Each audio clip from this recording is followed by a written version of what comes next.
Este é um trabalho voluntário, sem fins lucrativos, que oferece livros gravados em MP3 para aqueles que não têm condições de ler livros impressos. Para ouvir este e outros livros gratuitamente na íntegra, acesse nosso canal e leia as instruções na aba Sobre.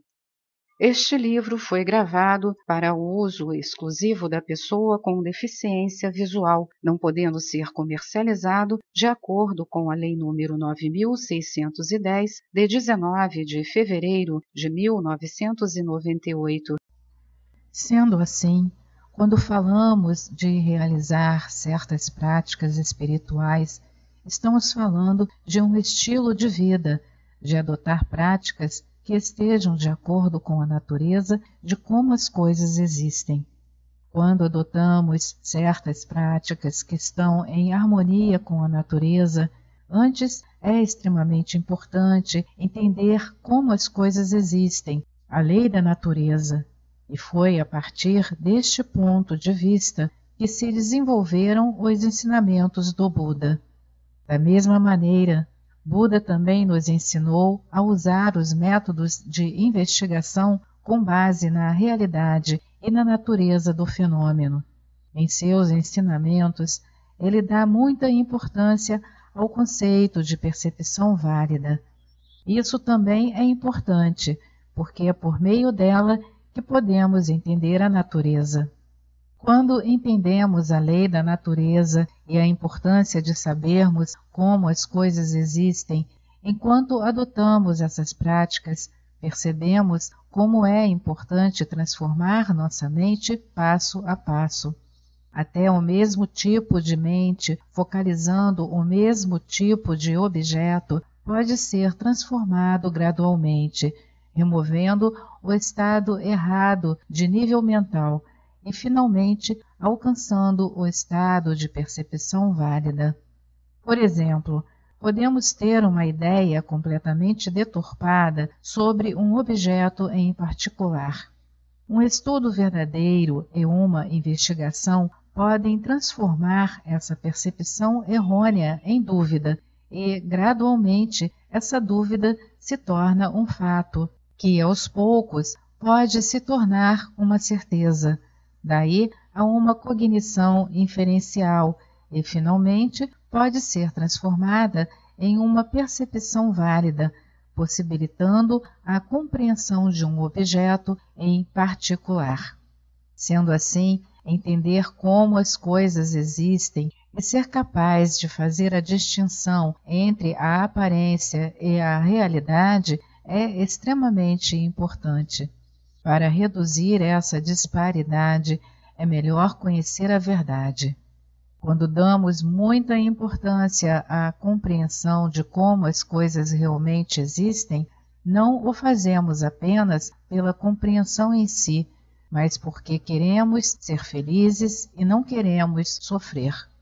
Podemos cultivar e alcançar a felicidade e remover e eliminar o sofrimento, desde que sejamos capazes de adotar uma prática que esteja em sintonia com a lei da natureza e com a maneira como as coisas existem.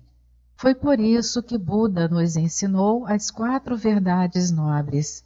Como nosso objetivo é sermos felizes e, por fim, alcançarmos alguma espécie de felicidade permanente, temos de prestar muita atenção às causas e condições que levem a esse objetivo. Esta é a razão básica pela qual devemos seguir a não-violência baseada na compaixão. Em outras palavras, se não podemos ajudar os outros, devemos evitar causar-lhes mal. Por que devemos agir assim? Temos de praticar a não-violência e a compaixão por causa da realidade da interdependência que temos com todos os seres conscientes. Devemos cultivar uma atitude mental positiva, não apenas desejando, mas também por meio da meditação analítica, desde as primeiras horas da manhã, quando nosso estado mental está fresco e alerta.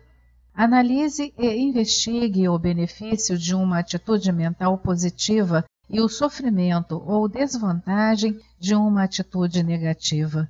É por isso que chamamos de meditação analítica. A meditação analítica é mais poderosa do que a direcionada. Além disso, desde o começo, de uma maneira simples, tente manter um altruísmo infinito em natureza básica, e as coisas negativas automaticamente vão se reduzir e enfraquecer. É possível eliminá-las por completo, mas isso não é fácil e pode significar vários bilhões de anos. É melhor pensar em bilhões de anos do que em poucos anos. Alguns praticantes fazem um retiro de 3 anos com grandes expectativas. Eles entram no retiro como uma pessoa normal e esperam sair um grande bodhisattva. Para mim, isso é altamente irreal. Por isso, é melhor contar bilhões de anos do que apenas alguns. De acordo com minha própria experiência, ter muita expectativa no começo só leva à decepção e ao fracasso. Desde o começo, o que você precisa é de determinação. E não importa se vai levar bilhões de anos. Quando se está fazendo o certo, o tempo não importa, desde que todos os dias de nossas vidas sejam úteis. A intenção é esta: o tempo não importa. Se a experiência é dolorosa, o tempo importa, mas se é agradável, não. Neste caso, um espaço de tempo maior é até melhor. Assim como você calcula o sucesso do seu negócio no fim do dia em termos de valor monetário, no fim do dia você deve verificar que tipo de vida vem levando, se ela foi positiva ou negativa. Esta é a base da prática diária. Além disso, você pode cantar e recitar. E aqueles que têm um conhecimento avançado podem também se iniciar na prática do Tantra. Contudo, sem uma preparação e um fundamento adequados, visualizar apenas uma divindade é uma projeção mental inútil. Esse é um processo pelo qual tornamos nossa vida diária mais significativa. Em geral, a prática é categorizada em 2 níveis: a prática na sessão de meditação e no estado pós-meditativo. Na sessão de meditação, você recarrega as baterias. O propósito de retomar sua energia espiritual é capacitá-lo para usá-la na sua vida diária, mesmo após a meditação. Portanto, o crucial é que na vida real sejam vocês professores, enfermeiros, médicos, políticos ou qualquer coisa. O desafio vem neste momento. Esta é a prática real. O verdadeiro teste da sua prática é saber como você leva a sua vida e como lida com suas questões no dia a dia. No trabalho, com frequência, você deve ter oportunidade de manipular e enganar outras pessoas e de cometer alguns atos negativos. Ainda que tenha essa chance à disposição, lembre-se da necessidade de abster-se de cometer esses atos negativos. A verdadeira prática é evitar cometê-los. Agora vejamos a prática maior no momento da morte. Em primeiro lugar, aceitar que sua prática vai levar bilhões de anos e várias vidas já lhe dá uma nova visão da morte. É claro que existem várias explicações para o fato de sempre permanecer uma mente mais profunda. Há muitas razões para a existência da mente profunda. Ela não tem começo nem fim. De acordo com os ensinamentos escritos de Nagarjuna, há várias razões para isso. A mente mais geral existe em razão do cérebro e, de acordo com seus diferentes níveis, podemos chamá-la de mente humana, mente animal e assim por diante. Esses níveis mais gerais da mente, produzidos pelo cérebro e pelo corpo humanos, são chamados de mente humana. A mente depende do funcionamento do cérebro. Quando ele para de funcionar, ela também para. Mas usando o cérebro como condição cooperativa, capaz de ver o objeto, a possibilidade de cultivar o potencial de conseguir reconhecer o objeto tem uma causa separada. Essa causa é chamada de causa substancial, sem a qual, ainda que esteja presente a condição cooperativa do cérebro, a mente não pode existir. É por isso que não podemos falar de um momento específico e dizer que foi quando surgiu a mente. Aceitar isso implicaria que a mente profunda poderia surgir de qualquer outro objeto que não a própria mente. Por isso, ter várias vidas é como mudar de roupa. Você envelhece e muda. Portanto, a atitude da pessoa com relação à morte faz diferença. Perceber que ela faz parte da vida e que surgiu por causa da ignorância e das emoções negativas faz diferença. A partir deste ponto de vista, a existência do corpo se deve às vinculações. Dar-se conta de que a vida atual se baseia na ignorância e na vinculação, e de que a capacidade de ver a existência como algo projetado por esses sentimentos ruins também nos faz perceber que algo produzido por tais emoções só pode causar sofrimento. Esta é a natureza da vida atual. Conseguir compreender essa realidade, ampliar a perspectiva. Quando falamos da importância de ver nossa própria existência como resultado da ignorância e da vinculação e como algo que por sua própria natureza é sofrimento, isso deve ser entendido dentro da estrutura das 4 verdades nobres. Isso pode ser compreendido dentro de 2 categorias ou níveis, a categoria pura e a categoria impura. A impura diz respeito às 2 primeiras verdades nobres, a verdade do sofrimento e a verdade da origem do sofrimento. O segundo nível das 4 verdades nobres explica a categoria pura, a cessação do sofrimento e o caminho que leva a essa cessação.